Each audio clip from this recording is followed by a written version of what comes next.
여러분, 더 많이 가지고 더 높아지려는 것이 신앙의 방향이 아닙니다. 믿음의 방향이라는 것들은 오히려 자기를 비우고 겸손해지고 나를 힘들게 한 사람을 품어주고 용서하고 감사할 수 없는 상황에서 감사하고 기뻐하는 사람이 되는 것, 즉 신앙의 인격이 변화되어지는 것이 신앙의 방향입니다. 내가 무엇을 위해 신앙생활을 하려고 할 때 더 많이 갖고 더 높아지기 위해서가 아니라 하나님 앞에 더 깎아지고 다듬어지고 변화되기 위해 신앙생활을 하셔야 됩니다. 이것을 예수님을 닮아가는 것이라고도 이야기하고요, 이 신앙의 변화는 주님과의 깊은 교제를 통해 이루어져 가는 것입니다. 빌립보서를 보면 유독 반복되어지는 말이 있는데, 물론 그것이 기뻐하라는 말도 있지만 주 안에서라는 말입니다. 주 안에서.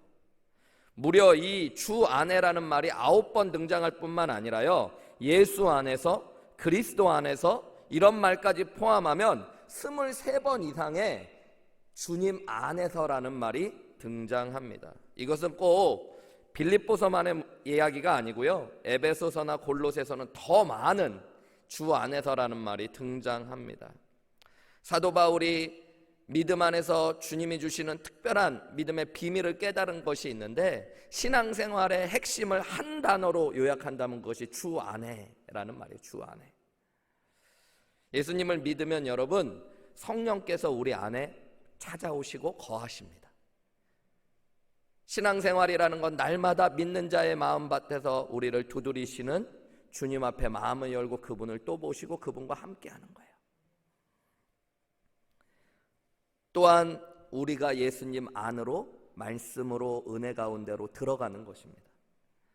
그냥 단순히 신앙생활이라는 건 교리적인 내용을 배우고 내 마음을 정화하고 위로받고 단순히 내 인격을 수양하는 것이 아니라 예수님과 인격적으로 교제하고 예수님과 하나 되어가는 것을 이야기해요.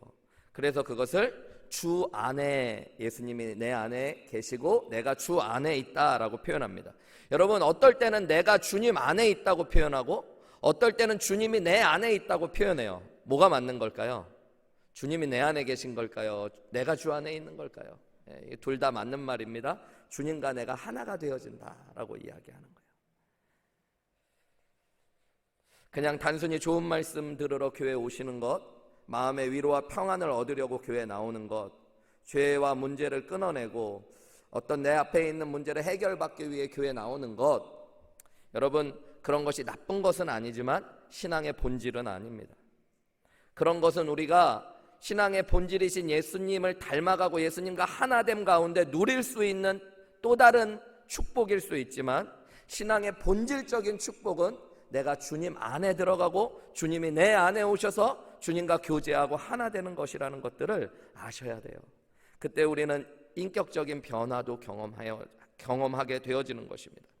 주님을 닮아간다는 것, 주님과 하나 된다는 게 뭐예요, 여러분? 얼굴이 닮아가는 겁니까? 목소리가 닮아가는 겁니까? 말투가 닮아가는 거예요? 그런 게 아니라 우리의 생각이, 우리의 마음이, 우리의 행동이 변화되어 가는 것들을 의미합니다. 오늘 본문 8절, 9절 말씀에 보면 이제 끝으로라는 말을 사도 바울이 이야기합니다.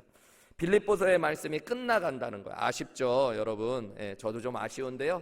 이제 다음 주면 빌립보서의 말씀을 이제 마무리하고 또 다른 말씀들을 우리가 나눌 텐데요. 사도 바울이 그동안에 빌립보 교회의 교인들에게 감옥에서 편지를 쓰면서 이제 결론을 맺어가고 있습니다. 그러면서 뭐라고 이야기하냐면 8절과 9절에 두 가지 동사를 쓰면서 명령하고 있어요. 8절에는 생각하라, 9절에 보면 행하라 라는 말을 하는데요, 무엇을 생각하라고 이야기할까요? 무엇에든지 참된 것을 생각하고 경건한 것을 생각하고 옳은 것, 정결한 것, 사랑받을 만한 것, 칭찬받을 만한 것, 덕이 있는 것, 그 다음에 기림이 있는 것. 이 누군가 기리다라는 말이 있잖아요. 생각하면서 높여주는 것을 기린다고 그러는데요, 그 기리다의 명사형이 기림입니다. 그래서 사람들이 높여주고 또 본받을 만한 것, 다른 사람들이 나를 본받고 따라올 만한 것들을 생각하래요. 참된 것, 경건한 것, 옳은 것, 정결한 것, 사랑받을 만한 것, 칭찬받을 만한 것, 덕이 있는 것, 기림이 있는 것. 여러분 이게 뭘까요? 한마디로 이야기하면 예수 그리스도시고 하나님의 말씀이에요. 여러분 우리가 그것을 자꾸 생각하라는 거예요. 신앙은. 그리고 9절에 보면 행하라라는 말이 있는데 무엇을 행하래요? 너희는 내게 배우고 받고 듣고 본 바를 행하라라고 이야기합니다. 생각하고 행하라라고 이야기하죠.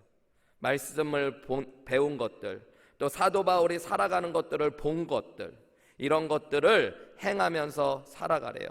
여러분 생각과 행동이 우리 자신이고 우리의 삶이고 우리의 인격입니다.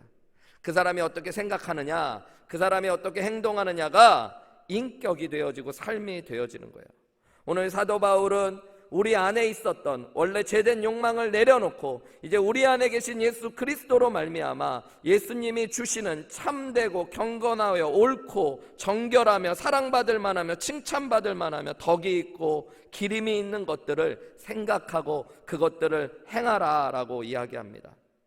얼핏 생각하면 신앙생활이라는 것이 또 명령형이 되어서 우리가 노력하고 우리가 성취하는 것처럼 느껴질 수 있습니다. 생각을 바꾸고 행동을 바꾸면 될 것처럼 생각할 수 있어요. 근데 여러분 하나님의 말씀을 전체 문맥 안에서 살펴보면 신앙생활이라는 건 내 노력으로 내가 성취하는 것만으로 이룰 수 있는 것이 아닙니다. 사실 우리 인간들 안에는요 여러분 궁극적으로 보면 선한 욕망과 선한 소원이 거의 없어요. 궁극적으로는 선한 것처럼 치장되어 있지만 깊숙한 곳에서 우리는 죄성과 이기적인 욕망이 있거든요. 그리고 선한 것들을 가끔 생각하여도 그것을 온전히 이룰 만한 능력이 우리 안에 별로 없습니다. 예수님이 우리 안에 들어오시면 예수님께서 우리 안에 성령께서 우리 안에 선한 소원들을 주셔요. 그리고 그 소원을 행할 능력도 성령께서 허락하시는 것입니다. 그래서 우리가 날마다 주님 앞에 우리의 주도권을 내어드리고 내가 주님 안에 주님이 내 안에 있으신 말씀을 따라 내 생각을 고정해가고 내 행동을 주님을 따라 살아가게 되어질 때 신앙의 변화를 경험하게 되어지는 거예요. 이제 내가 진짜 주님 안에 들어가고 주님이 내 안에 오는 은혜를 경험하게 되어지는 것입니다.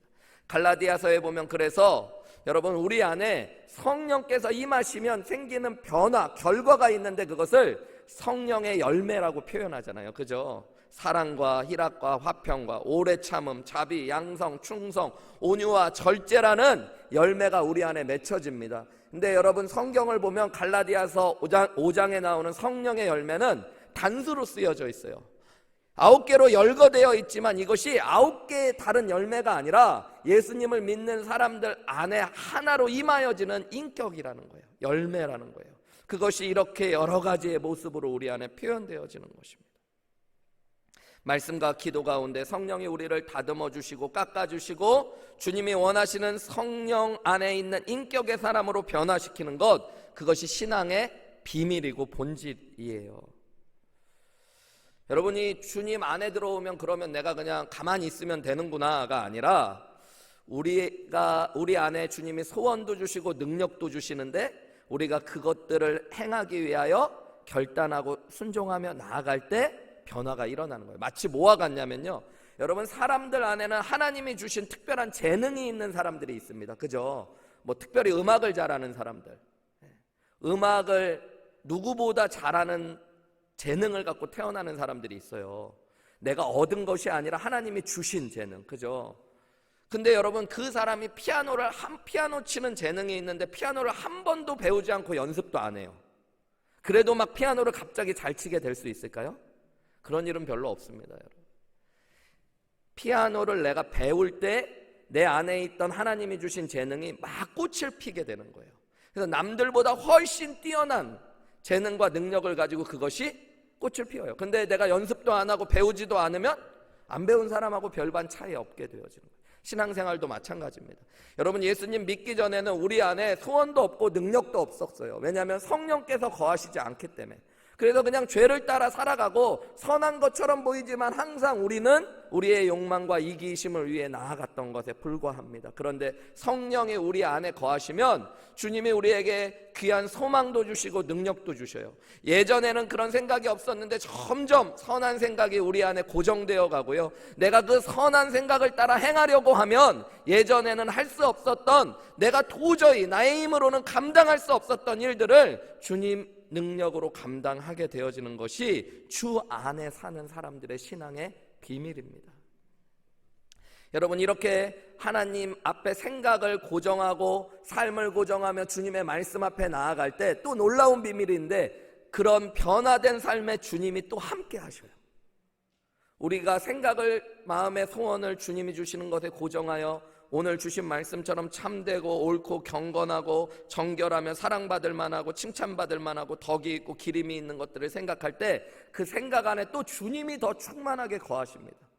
주님이 우리 안에 거하셔서 소원을 주시고 주님이 우리 안에 거하셔서 능력도 주실 뿐만 아니라 우리가 그렇게 살아갈 때 주님이 우리와 함께 하시는 축복을 누리게 되어지는 거예요. 그래서 9절 말씀을 자세히 보시면 생각하라 8절에 이야기하고 9절에 행하라 라고 이야기한 다음에 그리하면 평강의 하나님이 너희와 함께 계시리로다 라고 이야기하는 것입니다. 저는 은혜라는 것들을 참 좋아한다고 여러 번 말씀드렸습니다. 아무 자격도 없고 공로도 없는 나를 내 모습 있는 그대로 받아주시는 주님의 사랑이 은혜예요, 여러분. 그런데 은혜는 여기에서 그치는 것이 아니라 우리가 그렇게 하나님 앞에 받아들임되어서 주님이 내 안에 들어오시고 내가 주님 안에 들어갔을 때 이제는 있는 모습 그대로 받아주신 주님의 은혜라고 해서 있는 모습 그대로 살아가는 것이 아니라 성장하고 변화되어 가는 것이에요. 주님을 닮아가고 주님이 주시는 소원을 따라 주님이 주시는 능력으로 주님과 함께하며 변화되어 가는 것이 주 안에 있는 신앙의 비밀입니다. 교회 오셔서 10년, 20년 됐는데 내 생각도 행동도 인격도 아무것도 변하지 않으면 사실 심각한 문제가 있는 거예요. 항상 being이 중요한 겁니다. doing보다, 내가 뭘 하느냐보다 내 안에 존재가 변화되는 거예요. 신앙 인격이 변화되지 않은 상태에서 여러분 교회에서도 자꾸 일하시니까 문제가 되는 거예요. 내가 주님 안에 정말로 들어와서 주님 안에 온전히 변화된 상태에서 일을 하면 잡음이 하나도 안 생겨요, 여러분. 근데 변화되지 않았는데 뭔가를 자꾸 내 힘으로 해보려고 하니까 문제가 되어지는 것입니다. 몇 년 전에 기독교 교육학자들이 모여서 포럼이 한번 인도에서 열린 적이 있다고 합니다. 그때 윌리엄 캐리의 자손 중에 하나였던 캐리 여사가 이런 말을 했다고 해요. 현대인의 3가지 정신적인 죄악이 있는데, 첫째는 모르면서도 배우려고 하지 않는 것이고, 둘째는 알면서도 가르치려고 하지 않는 것이며, 셋째는 할 수 있으면서 하지 않는 것이 죄라고 이야기했다고 해요.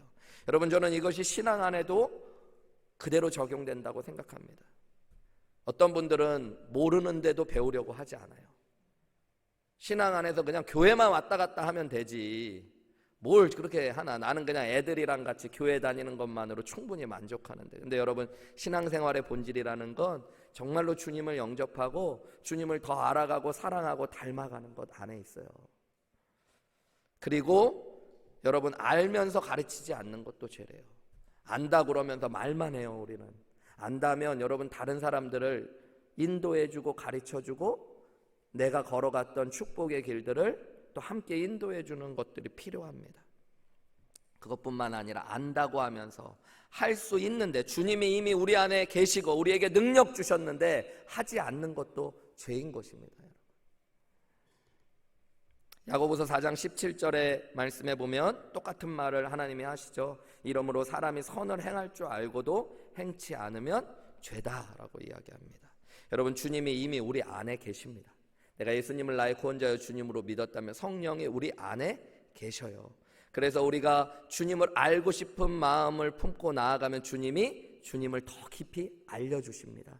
여러분, 우리가 주님을 알며 살고 싶은 마음으로 순종하려 나아가면 주님이 살 수 있는 능력도 허락하십니다. 그리고 주님이 우리와 함께 하셔요.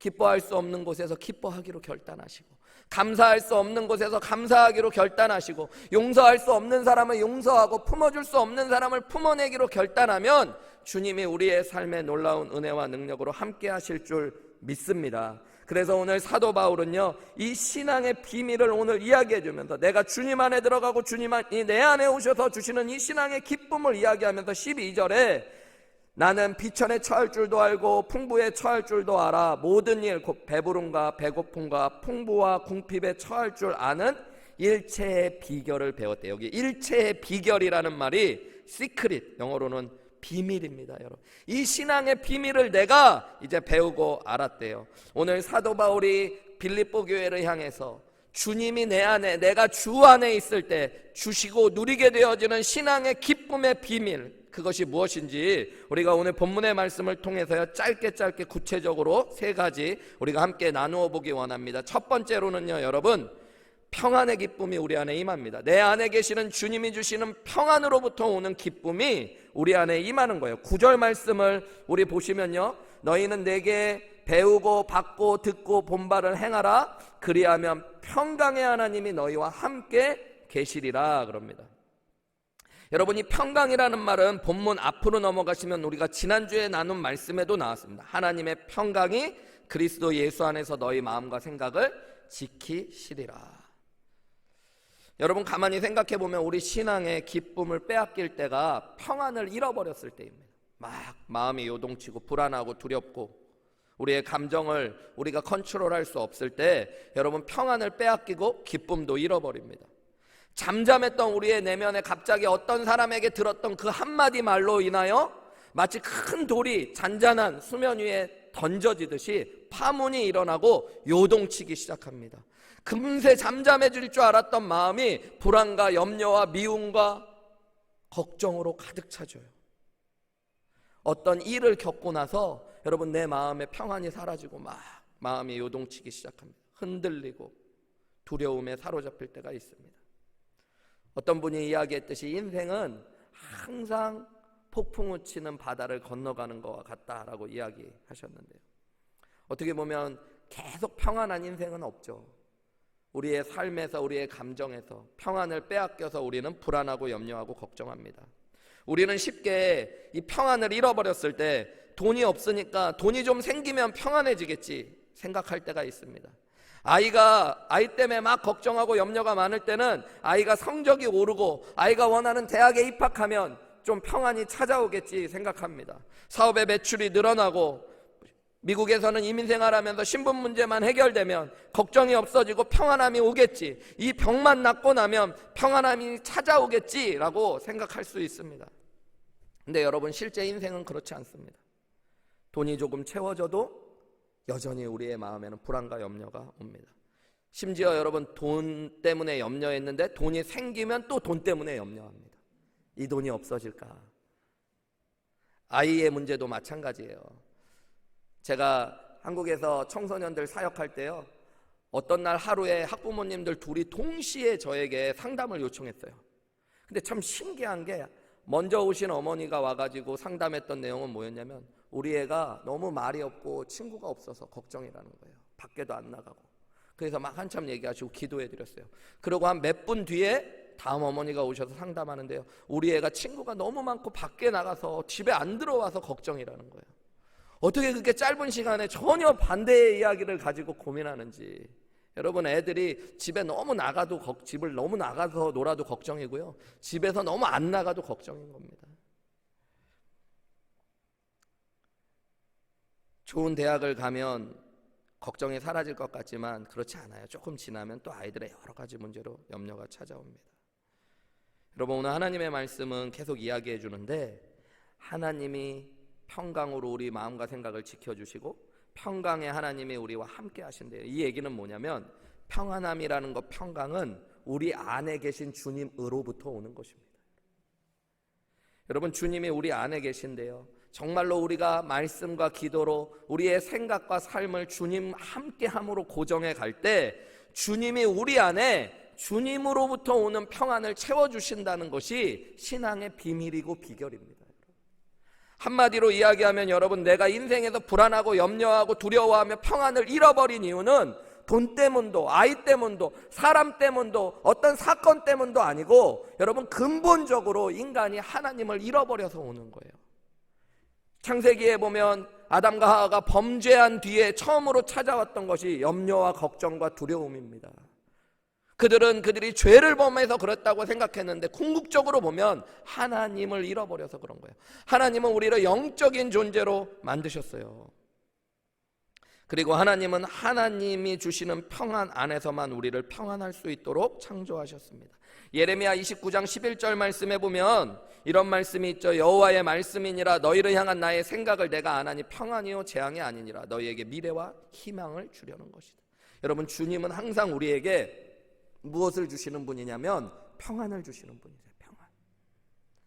그래서 여러분, 내가 주님과 함께 하고 있는지 아닌지를 판단할 수 있는 중요한 바로미터가 되는 게 내 안에 지금 평안이 있느냐 없느냐예요. 주님의 뜻을 내가 지금 따라가고 있는지 아닌지를 알 수 있는 것도 어떤 일을 행할 때 평안이 임하면 그것이 주님이 주시는 길일 확률이 많이 있습니다. 뭐 100%는 아니지만요. 이스라엘 사람들은 그래서 이 평화, 평강, 이걸 너무너무 하나님의 함께 하심 그 자체라고 생각했기 때문에 뭐라고 인사했냐면 샬롬이라고 인사했던 거예요. 샬롬이라는 것이 단지 문제가 없는 상태, 그냥 전쟁이 없는 평화의 상태가 아니라 하나님이 함께 하심으로 말미암아 환경과 상황을 뛰어넘는 평안을 이야기하는 것입니다. 여러분, 이것이 신앙 안에 있는 비밀이에요. 비밀.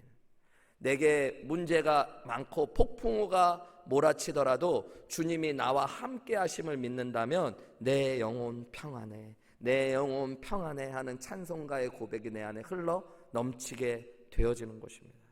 여러분이 주님이 주시는 평강의 축복을 경험하시기를 주님의 이름으로 축원합니다. 예수님께서 이 비밀을 알려주시고자 제자들과 함께 3년여의 시간을 보내시며 이 평강의 비밀을 알려주려고 하셨던 적이 몇 번 있었던 것 같아요.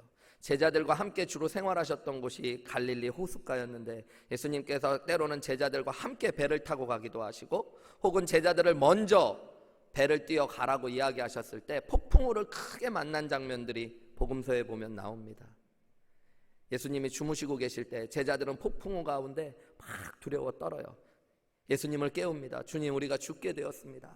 예수님이 하셨던 말씀, 너희가 어찌하여 이렇게 믿음이 없냐. 여러분, 폭풍우 치는데 두려워하는 게 당연한 거 아닙니까? 근데 주님은 왜 그러셨어요? 배 위에 내가 있는데 너희 왜 이렇게 두려워하냐라고 말씀하시며 주님이 말씀 한마디 하셨더니 폭풍우가 잠잠케 되어지는 것들을 보게 하세요. 주님 없는 가운데 배를 타고 간 적이 하루는 있었는데 이때에도 풍랑이입니다. 제자들은 똑같이 두려워하고 염려합니다. 죽을 것 같이 되어 크게 외치고 주님을 찾을 때에 멀리서 주님이 물 위를 걸어오셔요. 그리고 주님이 하신 첫 번째 말은 이 말입니다. 내니 두려워 말라. 여러분, 폭풍우가 잠잠해져서 두려워하지 않는 게 아니라 주님이 오셨기 때문에 두려워하지 말라고 말씀하시는 거예요.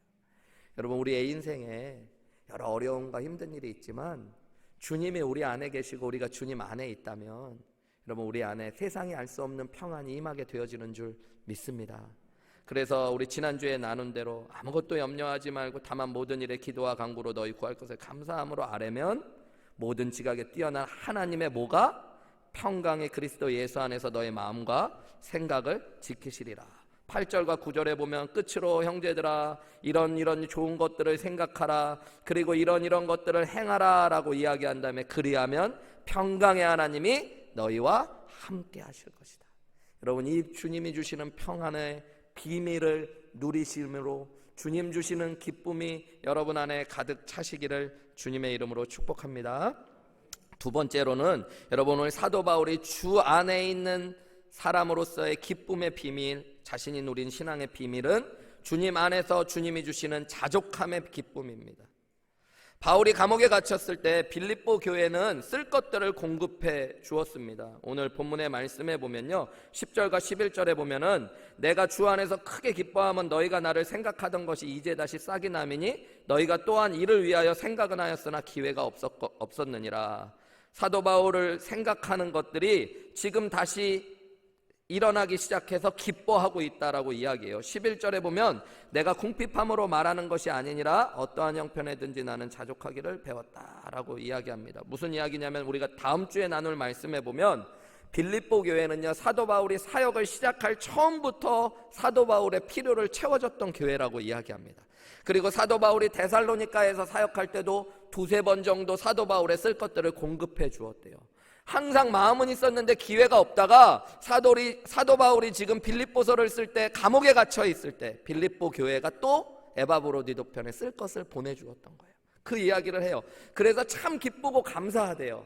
그런데 사도 바울은 지금 11절에 내가 궁핍하기 때문에 무언가를 얻었기 때문에 말하는 것이 아니라 나는 어떠한 형편에든지 자족하기를 배웠다 그래요. 여러분, 자족이 자신의 신앙의 비밀이고 기쁨의 비밀이라고 이야기해주고 있는 것입니다.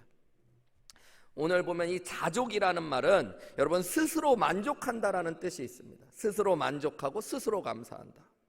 이 그냥 만족이라고 안 하고 자족이라고 번역했을 뿐만 아니라 헬라어 원어도요, 여러분 스스로 만족한다는 건데, 이 말은 무엇이냐면 상황과 환경에 따라 움직이는 만족과 감사가 아니라 내 안에서 뿜어져 나오는 만족과 감사를 이야기하고 있는 거예요. 어떠한 환경에서도 상황에 따라서 변화되지 않는 감사와 만족을 사도 바울이 지금 누리고 있고, 그것이 주 안에 있는 신앙의 기쁨의 비밀이라고 이야기하는 것입니다.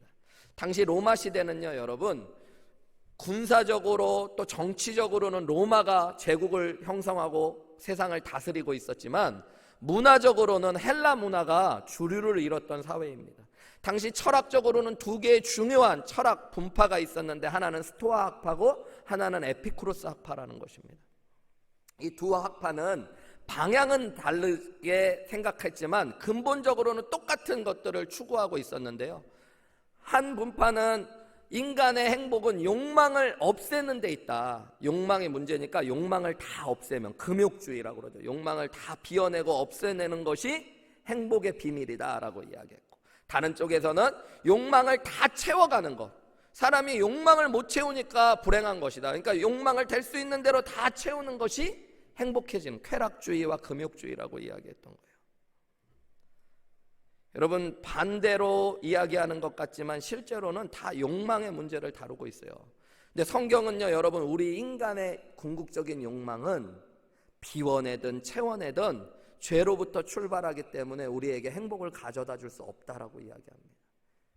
여러분, 내가 다 비워낸 것 같은데도 내 안에 본성적으로 내 자체인 욕구가 있는데 그게 죄성이에요. 여러분, 내가 무언가를 채운 거, 내가 원했던 욕망을 채우면 잠깐은 기쁜 것 같은데 더 허무해지고 더 큰 갈증을 느끼는 것은 우리 안에 있는 욕망이라는 것은 결국에 다 죄로부터 출발하기 때문입니다. 인간을 하나님이 영적인 존재로 만드셨잖아요. 그 얘기는 여러분, 하나님이 영이시기 때문에 우리 안에는 하나님이 채워져야 되는 자리가 있고요, 인간이 느끼는 그 공허함과 만족하지 못하는 마음은 사실은 근본적으로 하나님의 자리에 하나님이 비워버려서 오는 것입니다. 여러분, 그 자리는 뭘로만 채워질까요, 여러분? 하나님으로만 채워져요. 돈으로 아니에요, 여러분. 사람으로가 아니에요. 그걸 모르는 사람들은 계속 사람으로 그 자리를 채우려고 그래요. 평생. 제가 알았던 한 자매는 여러분 평생 남자가 없이는 못 살더라고요. 왜 이렇게 홍혜 형제님 놀라세요? 우리 그런 자매님을 봤어요. 어렸을 때부터 남자친구가 없어. 헤어지고 나면 위로하러 온 사람과 또 사귀어야 돼요. 그 잠깐의 기간도 못 버텨요. 남자로부터 공허함을 채울 줄 알아요. 근데 항상 남자 때문에 울어요. 또 괴로워해요. 그리고 또 근데 그걸 계속 반복해요. 어떤 사람들은 사람으로부터, 관계로부터 그걸 풀려고 사람들을 왁작지껄 모이지 않으면 막 불안하고 공허하고. 근데 여러분, 사람들이 와도 별로 만족하지 않고 가도 공허해지고, 그런 것이 인생의 본질일 수 있죠. 물질로, 권력으로, 지식으로, 세상의 무언가로 우리 안에 있는 걸 채우려고 그러는데 여러분, 그것 자체가 나쁘다는 거 아닙니다. 하나님께 주신 것 안에서 사람들과 좋은 관계를 유지하고 하나님이 주신 세상의 것들을 누리며 감사하며 살아가는 건 나쁜 건 아닌데, 여러분 궁극적인 우리 안에 있는 만족하지 못하는 그 마음은 세상의 것들로 채워지는 것이 아니라 예수 그리스도께서 우리 안에 오실 때만 채워진다는 걸 깨달으시기를 주님의 이름으로 축복합니다. 사도 바울은 그래서 오늘 뭐라고 이야기하냐면 11절에 내가 어떠한 형편에든지 자족하는 것을 배웠다. 이게 신앙의 비밀이에요. 여러분, 자족하는 법을 배워가는 거예요. 배워가는 거. 사도 바울은 그래서 내가 궁핍할 때도, 여러분 부유할 때도 예수 그리스도로 만족하는 법을 훈련했고 배워갔대요. 이게 신앙이에요. 신앙. 예수님으로 만족해가는 거. 여러분, 하나님이 많은 걸 주신 때에도 예수님으로 만족하는 법을 연습하셔야 됩니다. 어떤 분들은 신앙생활 하다 보면 문제만 있으면 주님 떠나버리는 분들이 있어요. 어려움만 오면. 그리고 좀 평안해지면 나와요. 조용히. 문제가 있으면 사라져요. 어떤 분들은 또 반대예요. 문제만 있으면 나오는 분들이 있어요. 보통 때는 사라졌다가. 여러분, 이거는 환경과 상황에 따라서 끊임없이 들쑥날쑥한 거. 그게 아니라 여러분, 하나님이 좋은 날을 주시고 많은 걸 채워주셨어요. 오늘 사도 바울의 말처럼 보면 여러분, 풍부에 처할 때에도 주님으로 만족하는 법을 배우시려고 하셔야 됩니다. 물질 때문이 아니라. 여러분, 궁핍에 처하게 하실 때도 신앙인들은 무엇을 배우시려고 해야 되냐면 주님으로 만족하는 법을 배워가시려고 해야 돼요. 한 목사님이 어느 교회에 초청을 받아 설교를 하러 가시게 됐는데요, 미리 전화가 와서 주보에 순서도 놓고 포스터도 만들어야 되니까 설교 본문과 제목을 미리 알려달라고 그랬대요. 이 목사님이 시편 23편 1절부터 6절까지의 말씀을 가지고 설교하겠다고 계획을 세워서, 우리 잘 아는 말씀이죠. 여호와는 나의 목자시니 내게 부족함이 없으리로다. 그랬더니 제목을 물어보더래요. 그래서 제목은 여호와는 나의 목자시니. 그랬더니 전도사님이 아니 그 다음은요? 이렇게 물어보더래요. 여호와는 나의 목자시니 끝나지 않는 것 같으니까. 그래서 그거면 됐지 뭐 더 필요해, 이렇게 이야기했대요. 그래서 알겠습니다 하고 전화를 마치고 몇 주 뒤에 그 교회에 가서 설교를 하러 갔는데 주보와 포스터에 설교 제목이 이렇게 적혀 있더래요. 여호와는 나의 목자시니 그거면 됐지 뭐가 더 필요해, 이렇게 적혀 있더래요. 그런데 이 말씀을 생각하고 목사님이 너무 황당한데 말씀을 보고선 이거 어떻게 해야 되나, 설교 제목이 잘못됐다고 이야기해야 되나 그러면서 기도하는데 그것이 진짜 신앙의 비밀이라는 생각이 들더래요. 여러분, 여호와는 나의 목자시니 그거면 됐지 도대체 뭐가 더 필요하십니까? 여러분, 주님이 우리 안에 계시면 우린 충분히 만족해야 되는 사람들이에요. 여러분, 우리가 예수님 믿는다고 하면서도 왜 그런데 그 만족을 다 잃어버리고 살아가는 거예요? 하나님이 우리를 궁핍에 처하게 하실 때도 자족하는 주님으로 만족함을 배워가실 수 있는 저와 여러분 되시기를 주님의 이름으로 축복합니다. 주님이 우리를 풍부하게 하실 때에도 주님으로 만족하는 법을 배워가시기를 주님의 이름으로 축복합니다. 송명희 시인을 우리는 알잖아요, 그죠? 찬송에 많은 시를 쓰셨던 그분이 쓴 시 중에 가장 유명한 찬양의 시는 나라는 찬양이죠. 저도 미션스쿨을 다니면서 이 송명희 시인의 간증을 2번 정도 직접 들을 기회가 있었습니다.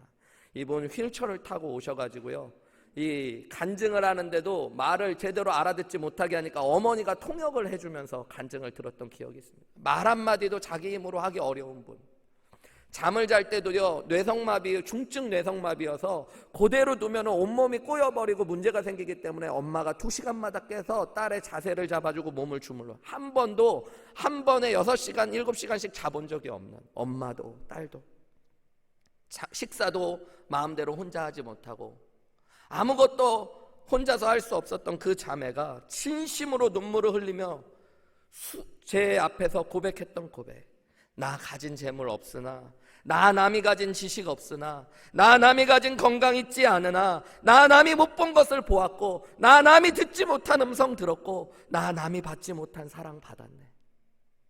여러분, 그것이 예수님을 믿는, 진짜로 내가 주님 안에 들어가고 주님이 내 안에 오신 사람들에게 주시는 만족의 비밀입니다. 비밀. 여러분이 신앙의 비밀이 저와 여러분 가운데 회복되어서 주님이 주시는, 주 안에 있는 자들에게 주시는 신앙의 기쁨이 회복되는 은혜를 경험하시기를 주님의 이름으로 축복합니다. 제가 이 하늘의교회 와서 처음 설교했던 본문 하박국서였잖아요. 하박국서의 가장 유명한 고백이 뭐예요? 무화과 나무 잎이 마르고 포도 열매가 그치고 감람나무 열매 그치며 논밭에 식물이 없어도 우리의 양떼가 없고 외양간에 소가 없을지라도 난 여호와로 말미암아 즐거워하리라 기뻐하리라. 한 주간 말씀을 묵상하면서 주님이 저한테 자꾸 물으시더라고요. 너는 그렇게 만족하니? 코로나라서 성도님들이 그런 거 자꾸 물어보세요. 목사님 힘드시죠? 교인들이 다 이렇게 모여서 예배드리고 그러면 좋은데, 근데 사실은 저는 교인들이 다 모여서 예배드렸던 기억이 거의 없어요. 몇 년, 2년 전에 와서 설교했던데 그땐 제정신도 아니고 잠깐 왔다 갔을 때여가지고요 기억이 없어요. 그래서 별로 그렇게 힘든지 않은데 자꾸 물어보시니까 힘든 건가 이런 생각도 들고 무엇 때문에 힘들까? 무엇 때문에 기쁠까?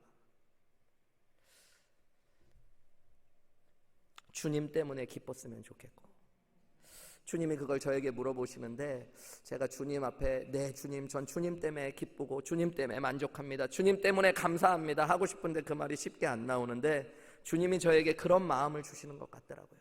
나는 그런데, 난 너 때문에 참 기쁜데. 여러분, 스가랴서의 고백처럼 우리 하나님은 우리의 이름을 부르실 때마다 그 기쁨을 이기지 못하시는 주님이래요. 난 너면 된다. 여러분, 우리 하나 때문에, 예수님이 나 때문에 자기의 하나밖에 없는 아들을 주시고 십자가에 못 박혀 죽기까지 사랑하셨잖아요. 여러분, 이것이 진짜 신앙의 비밀인 줄 믿습니다. 주님 때문에 만족하고 감사할 수 있는 신앙의 비밀, 비결이 저와 여러분에게 가득 채워지시기를 다시 한번 주님의 이름으로 축복합니다. 세 번째로 사도 바울이 이야기하는 주 안에 있는 기쁨을 가진 신앙의 비밀은 주님, 우리 안에 계신 주님이 주시는 영적 자신감으로부터 오는 기쁨입니다. 여러분, 오늘 본문의 말씀 13절 말씀 너무 유명한 말씀이죠. 우리 한 목소리로 읽어볼까요? 시작. 내게 능력 주시는 자 안에서 내가 모든 것을 할 수 있느니라. 너무 유명한 말씀이죠. 내 처음은 미약하였으나 내 끝은 창대하리라와 함께 개업식 날 문구로 가장 많이 붙어있고 식당이나 사업장에 많이 붙어있는 말이죠. 여러분, 그러나 이 유명한 말씀만큼 오해되어지고 우리가 우리식으로 변화해서 사용하는 말씀도 없습니다. 여러분, 사실 우리 안에 두려움이 찾아오고 자신감을 잃어버리면 기쁨을 잃어버리죠. 그죠? 근데 오늘 사도 바울은 신앙의 비밀을 이야기하고 주님 안에 있는 기쁨을 이야기하면서 13절에 내게 능력 주시는 자 안에서 내가 모든 것을 할 수 있는 것, 이것이 신앙의 비밀이라고 분명히 이야기합니다. 근데 왜 내가 모든 것을 할 수 있다고 그래요? 13절에 보면 내게 능력 주시는 자 안에서, 내가 이번에는 주님 안에 있죠. 근데 그분은 나에게 능력을 주시는 분이래요. 내 안에 계신 분, 내가 그 안에 계신 그분은 여러분 내게 능력을 주시는데 그분의 능력은 어떤 능력일까요? 전능하신 분이십니다. 여러분, 나와 함께 하시는 주님이 어떤 주님인가를 아는 게 참 중요합니다. 삶의 모든 상황 속에서도 자신감을 잃지 않고 나는 모든 것을 할 수 있습니다 라고 고백할 수 있는 이 신앙의 기쁨의 비밀은 주님이 능력을 주시기 때문이라는 거예요. 신앙생활 하시면서 겸손의 고백으로 자꾸 그런 얘기 하시는 분들이 있어요. 목사님 전 부족한데, 목사님 저는 그거 못하는데, 이러는 분들이 있습니다. 나는 목자할 깜도 아닌데 자꾸 교회에서 목자를 맡겨주셔가지고. 참 겸손하시고 이해되고 인간적으로는 그렇지만 여러분, 주님 안에서 나는 능력 주시는 주님으로 말미암아 모든 일을 감당할 수 있습니다 라고 이야기할 수 있는 고백이 신앙의 비밀이고 기쁨의 비밀임을 깨달으시기를 주님의 이름으로 축복합니다. 저는 한우리교회를 능히 하나님께서 잘 목회하게 하실 줄 믿습니다. 왜냐하면 내게 능력 주시는 자 안에 있기 때문에, 주님이 또 내 안에 계시기 때문에. 지식도 부족하죠. 능력도 부족하죠. 경험도 부족하죠. 그러나 주님이 나에게 주실 걸 믿기 때문에 주님, 저는 능히 목회할 수 있을 줄 믿습니다. 여러분, 이때 자신감이 생기는 거예요. 세상에 두려울 게 없어지는 거예요. 주님이 보이지 않을 때는 문제가 너무 크고 그 산을 어떻게 넘어갈까 그랬는데 내 안에 능력 주시는 주님이 내 안에 있고 내가 주님 안에 있다는 걸 알고 났더니 여러분, 두려움이 사라져가기 시작하는 거죠. 주님이 기도하게 하시면 응답하실 것이고, 주님이 말씀으로 위로하시고 인도하실 것이고, 주님이 필요한 사람들을 붙여주실 것이고, 주님이 문제를 풀어주시고 열어주실 것들을 믿기 때문입니다.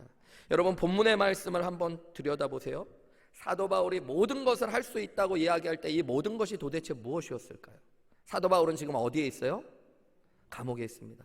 우리가 그리고 지금 지난 3달 가까이 빌립보서의 말씀을 살펴봤는데 사도 바울은 무엇을 계속 이야기하고 무엇을 하기 원한다라고 이야기했어요? 자신의 인생의 목적, 자신이 인생 가운데 달려가고 싶은 건 주님의 마음을 갖고 주님을 더 알아가고 닮아가는 것, 주님이 내게 주신 복음의 사명을 완수하는 것이 그가 해야 될 일이라고 이야기했어요. 이 본문의 말씀은 내 욕망과 내 소원을 이루는 수단과 도구로서의 말씀이 아니에요. 사도 바울은 내게 능력 주시는 자 안에서 내가 모든 것을 할 수 있다라고 이야기할 때, 여러분, 우리 사업장에 개업식 선물로 붙여놓고선 우리가 이 말씀을 날마다 읽으며 바라보면서 내가 장사 잘 될 줄 믿습니다, 손님들이 많아질 줄 믿습니다, 내가 부자 될 줄 믿습니다 라고 이야기했던 것이 아니라, 사도 바울은 내가 이 감옥 한가운데서도 주님이 설교를 마칠 시간이 됐다고 감사합니다. 주님이 함께 하셔서 여전히 감사할 수 있게 하시고, 여전히 주님 사랑할 수 있게 하시고, 주님의 형상과 모습으로 빚어져 가게 하시고, 주님의 사명을 이루게 하실 것들을 믿는다라고 이야기하는 거예요. 여러분, 그래서 모든 것이라고 이야기할 때 모든 것은 내가 주님 안에 있고 주님이 내 안에 있다는 것 안에서 해석해내셔야 돼요. 이민생활 가운데 여러 가지 어려움을 겪을 때가 있습니다. 때로는 인종적인 차별, 요즘 같은 때는 또 두려운 마음도 들죠. 언어적인 어려움도 솔직하게 있을 때도 많죠. 문화적인 어려움도 있습니다. 요즘같이 코로나로 힘들고 어려운 시대를 살아갈 때는 앞을 보면 자신감이 사라질 때도 있습니다. 그런데 여러분, 여전히 주님이 내 안에 계시다는 걸 아셔야 돼요. 그리고 내가 주님 안에 있다는 걸 아셔야 돼요. 주님은 변하지 않으세요, 여러분. 주님은 말씀 한마디로 천지를 만드셨을 뿐만 아니라, 여러분, 이 땅에 오셔서 하나님 자신을 보여주신 예수님, 물 위를 걸으시고 어떠한 풍랑도 말씀 한마디면 잠잠케 하시고 죽은 자도 일으키셨던 그분이 오늘 제 안에, 여러분 안에 함께 하시는 줄 믿으시기 바랍니다. 여러분, 그러면 맡겨지신 사명, 주님 사랑하며 신앙 안에 더 깊이 주님 사랑하며 나아가는 것들, 두렵고 어려운 상황이지만 풍부함 가운데서도 궁핍함 가운데서도 내게 능력 주시는 자 안에서 나는 다 해낼 수 있다라고 고백하는 이 영적인 자신감, 이것이 신앙 안에 있는 기쁨인 줄 믿습니다. 여러분, 여러분 안에 할 수 없습니다, 이제 이 고백은 사라지시고, 나는 할 수 없지만 내게 능력 주시는 자 안에서 내가 주님 닮아갈 수 있습니다, 내가 주님 사랑할 수 있습니다, 맡겨주신 사명 감당할 수 있습니다 라고 고백하실 수 있는 저와 여러분들이 되시기를 주님의 이름으로 축복합니다. 여러분, 이것이 주님이 주시는 평안, 주님이 주시는 감사와 만족, 주님이 주시는 자신감으로부터 오는 주님의 기쁨의 비밀입니다. 이제 우리는 빌립보서의 말씀을 마쳐 갑니다. 여러분, 주님이 우리에게 주 안에 있으라고 말씀하시고 주 안에서 기뻐하라고 말씀하셔요. 여러분, 정말로 말로써 끝나는 것이 아니라, 우리가 3개월 동안 빌립보서의 말씀을 들었고 이제 끝나가면서 여러분, 사도 바울이 이야기했던 비밀과 같았던, 여러분, 성경에 보면 예수님이 비밀이 돼요. 그리고 그 창조 때부터 감추어져 있던 비밀이 복음을 통해 드러났고 우리가 그 예수님을 소유한 것입니다. 주님 안에 살아가는 신앙이 또한 비밀입니다. 여러분, 우리가 그 비밀을 맡게 되었고 알게 되었다면 그 비결과 비밀을 누리는 사람들이 되었으면 좋겠어요. 정말로 기뻐하실 수 있었으면 좋겠습니다. 우리 함께 기도하며 나아갔으면 좋겠는데요, 오늘 주님 주신 말씀처럼 주님, 내가 정말 주님 안에 거하기 원합니다. 그리고 주님이 내 안에 거하시는 주 안에서 주시는 기쁨의 신앙을 회복할 수 있도록 도와주옵소서. 주님이 주시는 평강 내게 임하게 하여 주옵소서. 주님이 주시는 만족과 감사 내게 가득하게 하여 주옵소서. 주님, 주님으로 말미암아 주님 안에서 영적인 자신감을 가지고 하나님 우뚝 주님 앞으로 서서 달려갈 수 있도록 주님 도와달라고 우리 시간 함께 통성으로 기도하며 나아가시겠습니다. 기도하시겠습니다.